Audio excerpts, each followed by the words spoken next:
دیکھیے، سب سے پہلے میں آپ کی توجہ دلاؤں گا، ذرا آنکھیں کھول کر قلب حساس کے ساتھ نوع انسانی کا مشاہدہ کیجئے۔ کیسے کیسے دکھ، کتنی تکلیفیں، کتنی محنت، کتنی مشقت ہے جو ہر انسان کا مقدر۔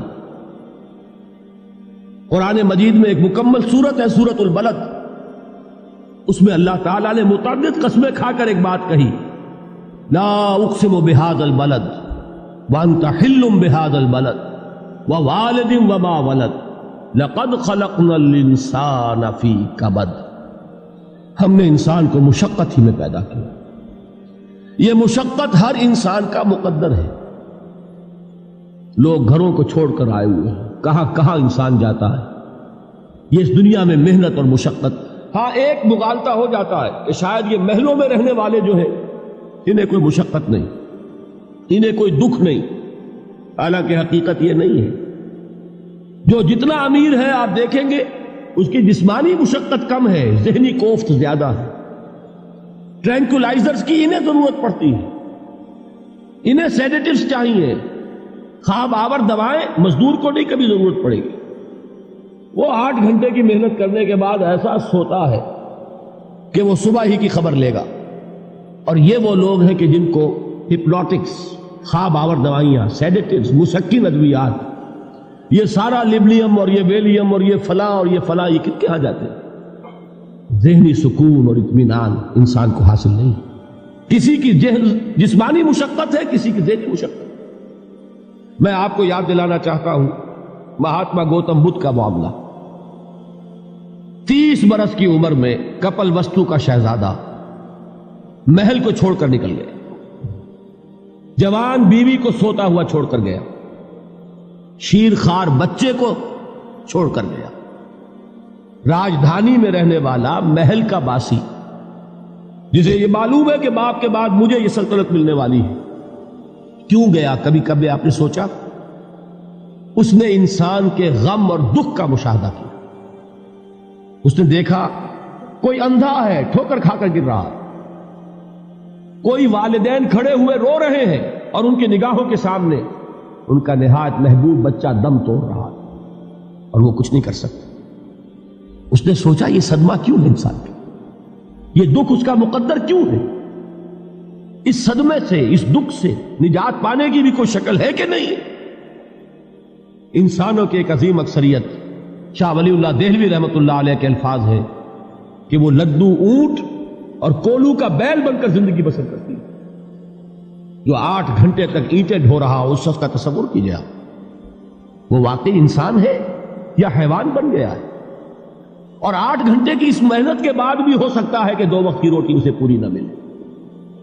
اور یہ تو ہو سکتا ہے، نہیں ہوتا ہے کہ اگر بچہ بیمار پڑ گیا ہے تو شاید کوئی برتن بیچے بغیر اس کی دوا کا سامان نہ کر سکے۔ ایسا شخص کتنے بوجھوں تلا دبا ہوا ہے، کتنی مشقت کے اندر پسا ہوا ہے۔ لدو اونٹ اور کولو کا بیل، انسانوں کی عظیم اکثریت اس سطح پر زندگی بسر کرتی ہے۔ لیکن آپ کو معلوم ہے کہ کولو کے بیل کے لیے مشقت ہی مشقت ہے، اس کے احساسات یہ نہیں ہیں جو کہ ان سے انسان کو جو صدمہ پہنچتا ہے۔ ایک بیل کو اس سے کوئی غرض نہیں کہ اس کا کوئی بچہ بھی تھا کہ نہیں تھا، اس کو کوئی بخار ہوا ہے یا کیا ہوا ہے، اس صدمے سے وہ بیل بچا ہوا ہے۔ گھوڑے کو کوئی پتہ نہیں کہ میرا بھی کوئی اولاد میری ہے یا نہیں ہے اور مجھے اس کا کوئی صدمہ ہے یا دکھ ہے، کوئی پتہ نہیں۔ لیکن انسان کا معاملہ یہ ہے کہ والدین کو جو جو دکھ دیکھنے پڑتے ہیں اپنے بچوں کے لیے، اپنی اولاد کے لیے۔ رات کی نیند ہے حرام ہے اس لیے کہ بچہ بخار میں تپ رہا ہے یا درد سے تڑپ رہا ہے، لہذا نہ ماں سو سکتی ہے نہ باپ سو سکتا۔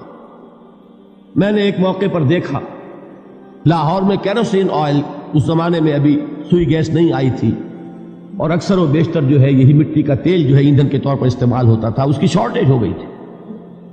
تو کئی فرلانگ لمبی قطاریں لگتی تھی ان دکانوں کے باہر، ڈپوں کے باہر، اور ایسے ایسے منظر بھی کہ ایک خاتون برقع پوش، ایک گود میں بچے کو لیے ہوئے، ایک کی انگلی پکڑے ہوئے، بوتل ہاتھ میں لیے ہوئے تیل کے لیے، اور کئی گھنٹے کھڑی ہے دکان۔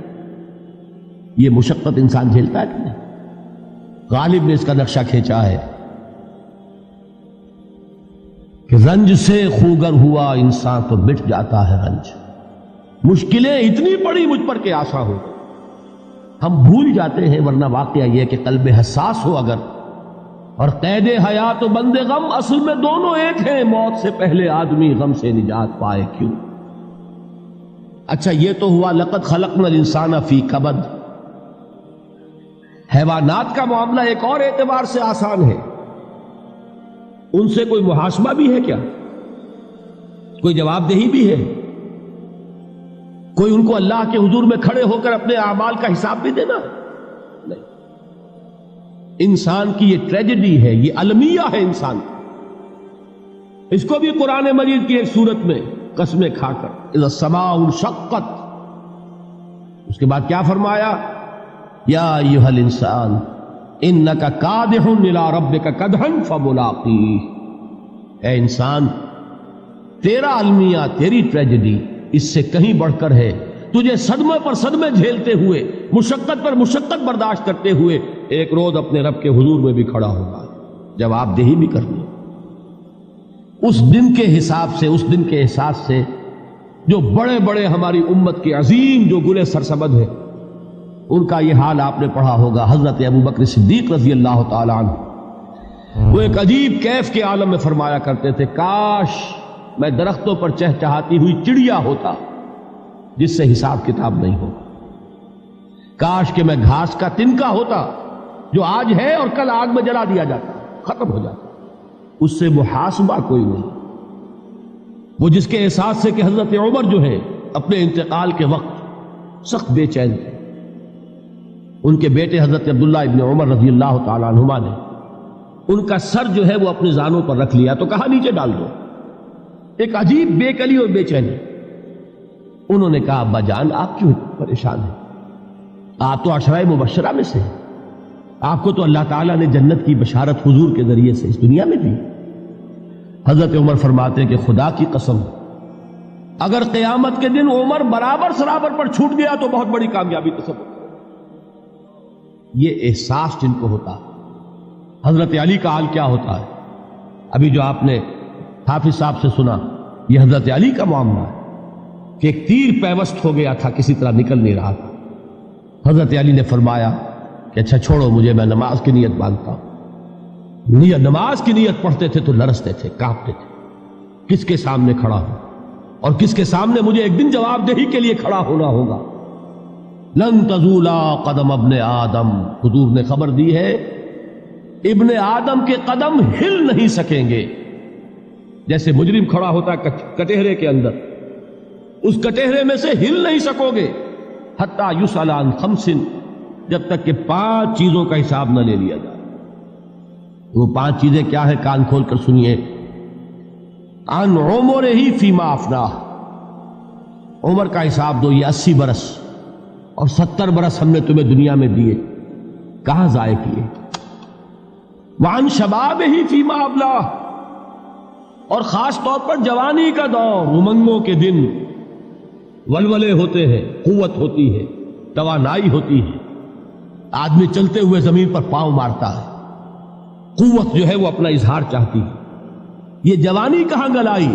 حساب دو، ایک ایک لمحے کا حساب دو. وَعَن مَالِهِ مِنْ أَيْنَ اكْتَسَبَهُ وَفِيمَا أَنْفَقَهُ، ایک ایک پائی کا حساب دو. مال کا کہاں سے کمایا تھا، حلال سے کہ حرام سے، اور کہاں خرچ کیا تھا، گل چھروں میں، عیاشیوں میں، یا نیکی کے کاموں میں، ادائے حقوق اللہ کے دین کے لیے. 4 سوال ہو گئے. 2 زندگی کے بارے میں، ایک زندگی پوری بحیثیت مجموعی کہاں کس کام میں لگائی، اور خاص طور پر شباب کا دور کہاں لگایا. 2 سوال مال کے بارے میں، کمایا کہاں سے، حلال سے کہ حرام سے، جائز سے کہ ناجائز سے، خرچ کہاں کیا. اور آخری سوال وعما عمل فیما علم، جو علم حاصل کیا تھا اس میں عمل کتنا کیا. علم کے انبار لگاتے چلے گئے اور عمل کے آغاز کی بھی نوبت نہ آئی. یہ علم جو ہے یہ اس روز سب سے بڑا وبال بن جائے گا. اتنا علم اور عمل کچھ نہیں، بجائے کہ کریڈٹ کا ذریعہ بنے یہ الٹا ڈیبٹ کا کھاتہ بن جائے. یہ جواب دہی کا احساس ہے کہ جس کی وجہ سے انسان کی ٹریجڈی جو ہے وہ دوہری ہے. کوئی حیوان اتنے بوجھ تلے نہیں. مشقت کی، محنت کی، اس زندگی میں ختم ہوئے، اس کے بعد کوئی محاسبہ نہیں. اس کو بھی غالب نے خوب کہا ہے کہ اب تو گھبرا کے یہ کہتے ہیں کہ مر جائیں گے، اور مر کے بھی چین نہ پایا تو کدھر جائے. یہ ہے وہ ہیومن ٹریجڈی